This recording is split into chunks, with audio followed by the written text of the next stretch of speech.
Okay, Master Giles is just finishing, and I think we are about to get going again.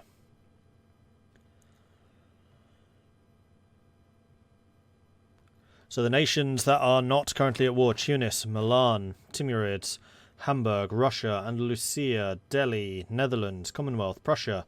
So Prussia did not get called in. Mamelukes, Austria. That's it. Oh, Hindustan, Congo, but they are currently involved in different wars.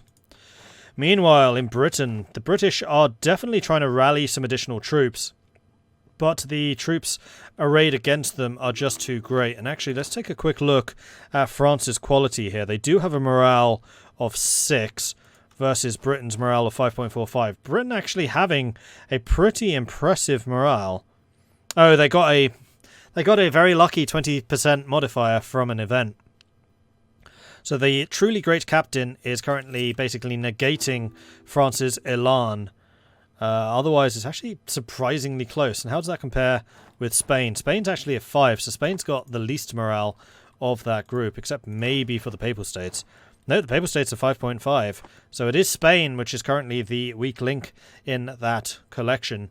But the French and the Papal States just leading the vanguard against the British. The British now having managed to array 40,000 troops. The British forces from America still not having been sent home, which still does surprise me. Meanwhile, in the Far East, we have the Japanese and Filipino troops still marching in, taking more territories. We've got Ayutthaya pushing south. We have Yuran not really getting involved at the moment. Their troops, not seeming to be particularly interested in fighting. They're currently occupied with taking out Wu instead and taking over more and more of China. So Yuran is going to be in a very, very strong position indeed.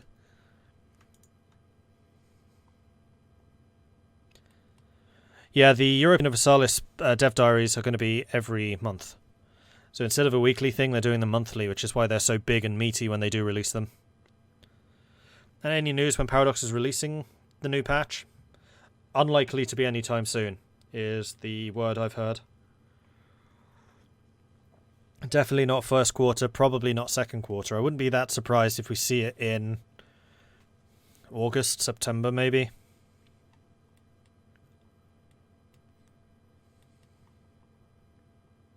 Bearing in mind that Paradox takes a month off in summer.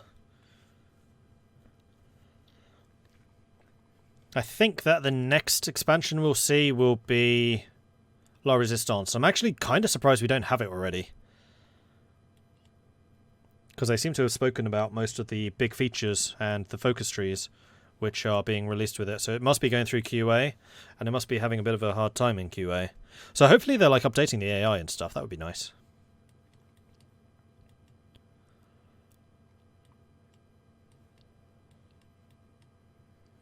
I think Federation for Stellaris might beat La Resistance. When I saw Federation at... Well, actually, I can't really say that. I was going to say that Federation looked to be in a far newer form than La Resistance, but I didn't actually get to play La Resistance, whereas I did play Federation. But Federation did still have a fair few placeholders. But that is back in October. And a lot of the balance and things like that with Federations weren't done.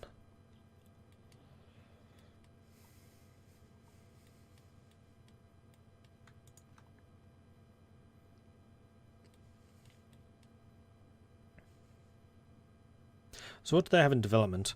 Federations, La Resistance, unannounced DLC, CK3,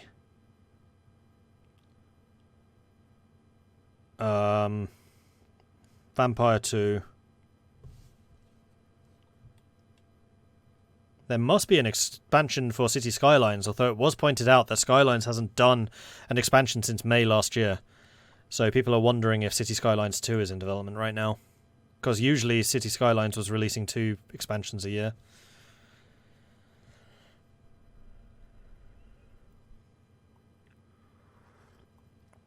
Ah yes, the unnamed project that Wiz is leading. That's true.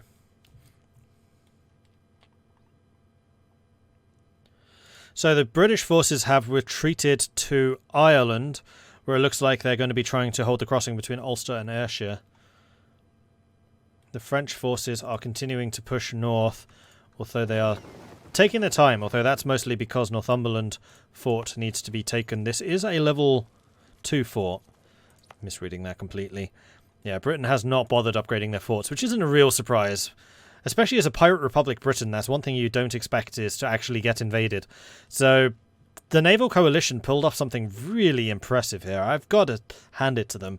It is not easy to naval invade Britain, and yet they've pulled it off. Meanwhile, the British army is going after the Caribbean, as I thought the Incas might have done. The Incas might actually march on avocados from Mexico and try and take some of the territory from there instead. They should definitely be in coring range. Meanwhile, avocados is actually attacking Inca, so that's kind of interesting. So yeah, Brits are going after this, which does make sense. One British army still sitting here, but I'm still somewhat surprised that the British are not bringing troops back to Britain, fight these guys, destroy them, knock them out of the war, and then use your naval superiority to get a big counterattack going.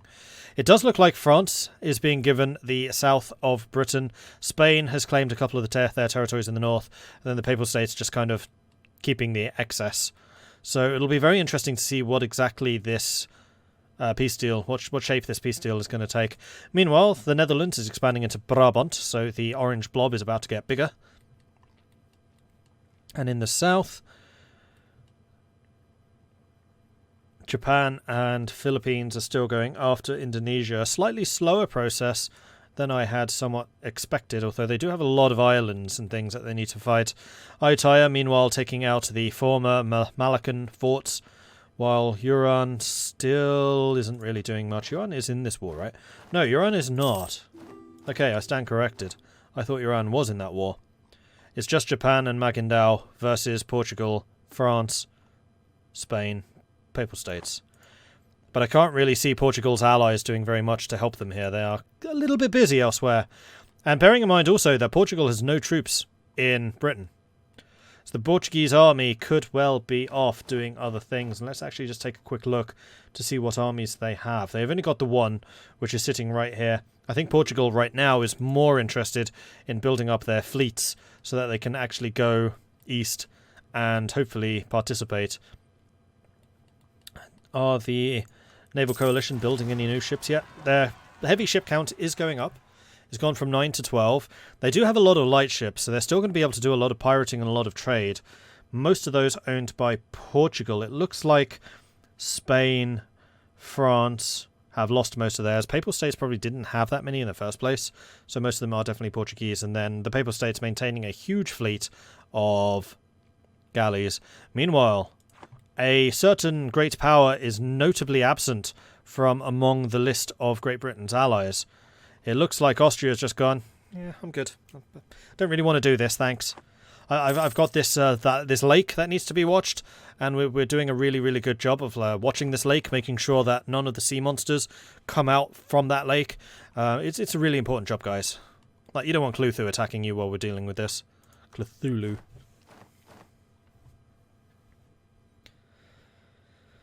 Tortuga was the war goal. May explain the troops staying over there. Ah, possibly.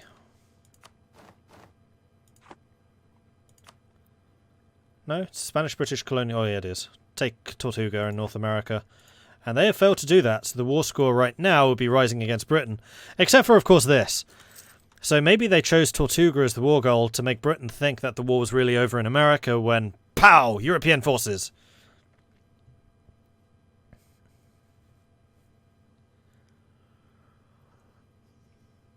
Well, Bellaton, the lake he's guarding is rumoured to have medical powers. Well, there you go then. You got to make sure that it stays safe.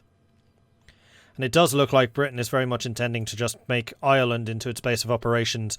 Mainland Britain? Pff, who needs it? And then maybe controlling Ireland is going to allow them to ship in the other 40,000 troops that they still have abroad. I'm still somewhat surprised that they've not moved the... Oh, okay, I stand corrected. They've just moved them. 20,000 there. They did have 40, so there's another 20,000 Brits somewhere. They may well be at sea. I think these were mostly mercenaries. Nope, those are regulars. Those are regulars. Okay, so maybe they did move the forces over already. Let's take a look. 25,000 in Ireland, 25,000 in Ireland, 10,000 Caribbean, 10,000 Caribbean, 6,000 in Fernando Po. Colony? Nope. Forgotten? Probably.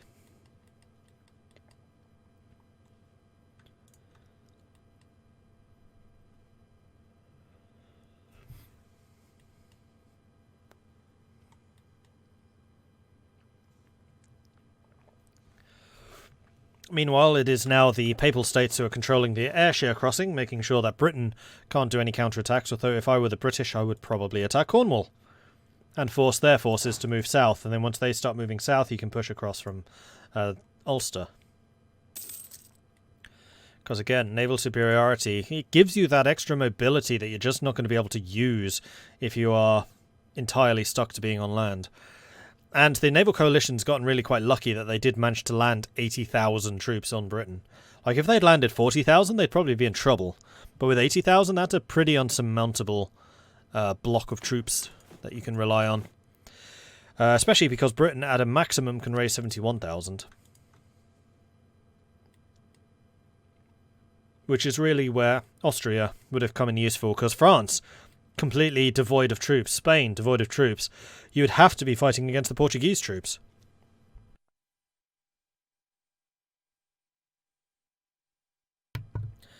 Don't think the UK thinks he can win the land battle, so he'll try and hold. And that is fairly reasonable, but what is Britain's victory condition at this point? Wait them out? I mean, sure, Inca taking out their colonies is gonna hurt. Spain more than anyone. Spain really has the most to lose here, although Portugal has a bit as well, I guess. Huzzah! But then again, I don't think that Portugal is going to really care about that war. Portugal's going to be way more interested in this one. Tin Tuna coming in with a 12-month resubscription. Thank you very much for that, Tuna. Congratulations on the wings, which you've just earned. Thanks very much, Tuna. Appreciate it. Congratulations on your murderversary. Yeah, there you go.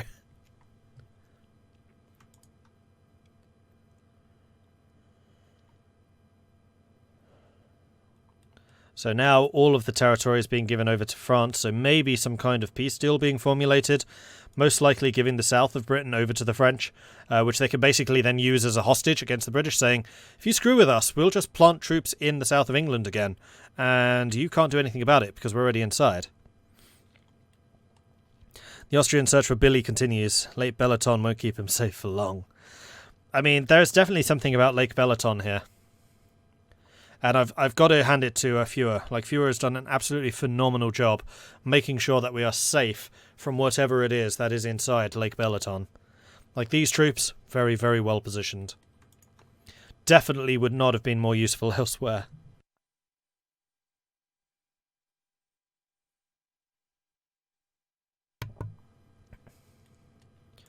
That's a good question. Tuna, are you doing League of Legends later? Because I've kind of stopped streaming it, but Tuna still does. So if you want to see me playing League of Legends with a couple of my buddies, then Tuna is the one who is usually doing it. How did England lose this war? Because there was an absolutely brilliant coordinated offensive against the British.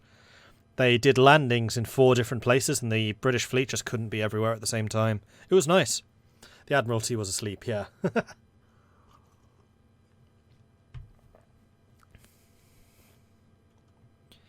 And a link to that Tuna stream will be on my Discord later.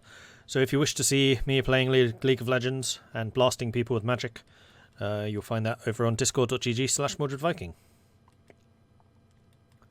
Because again, I won't be streaming it. I like having a little bit of a break every now and then.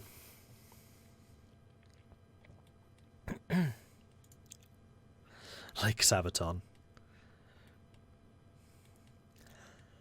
I feel like it would be Lake Sabaton if Commonwealth held it. And then the winged hussars arrived.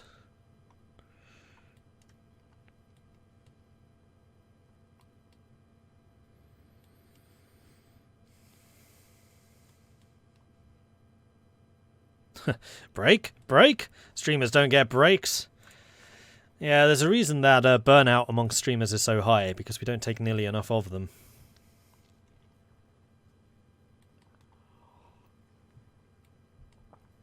So it looks like they're just waiting Portugal out. Did Ayutthaya peace out? Ayutthaya has actually peaced out now. So this war is just between the Philippines and Japan and Portugal now. Meanwhile, Yuan has continued their dominance over China. Most of the Chinese miners are gone. Was Dali a miner? Yes, Dali I think is the last one. Tsang is Tibetan, so it really is Dali, which is the last of the Chinese. And then the last remnants of Ming eradicated.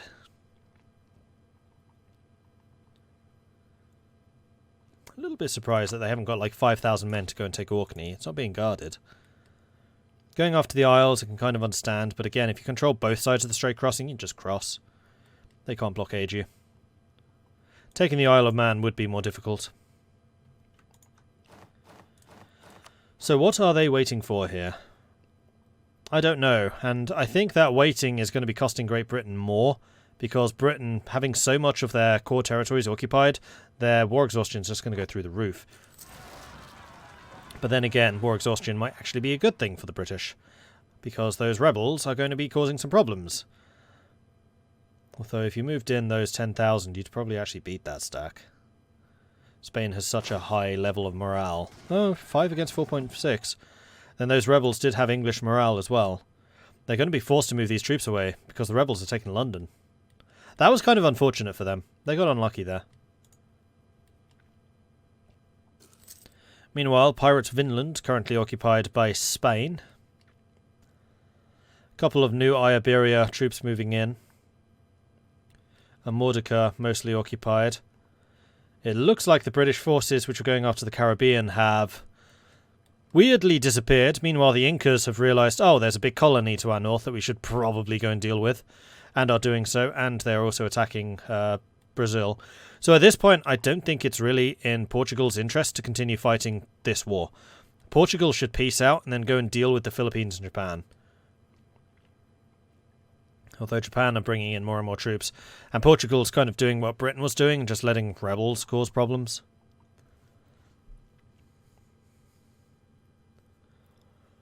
And this could well be an opportunity for the coalition forces, because if they moved all 80,000 to go and deal with the 54,000, Britain might get tempted to cross the straits, and then they can just march up again, block off Ayrshire, and then just fight them.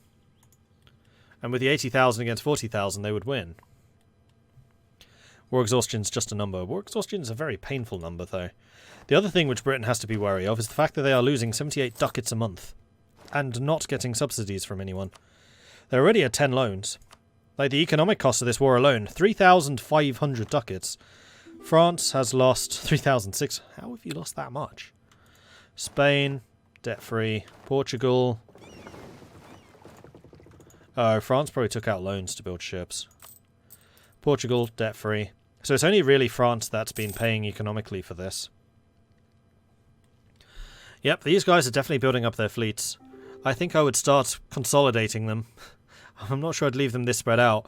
Because all Britain needs to do is realise, oh, I should probably be blockading their coasts, because that would allow me to increase war exhaustion against them, and earn some money from stealing their trade income. Or just starting to pirate. And privateer. I'm actually kind of surprised that Britain's been so passive with their fleets. Yes, they need to keep some behind to keep protecting, but the majority of your enemy has already landed. What else are you protecting against? Especially because your naval superiority is that complete. Should be using the fleet more offensive now. Should be using the fleet more offensively now to put some pressure on their opponents, because right now all the pressure is on them.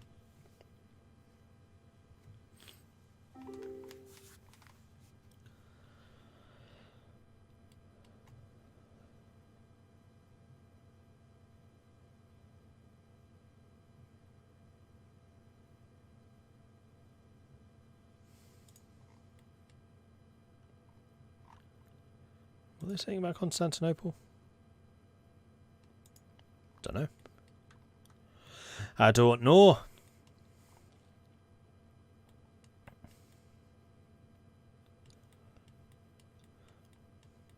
Is Britain Val or the other player? Yeah, Britain's Val. currently playing as Atty.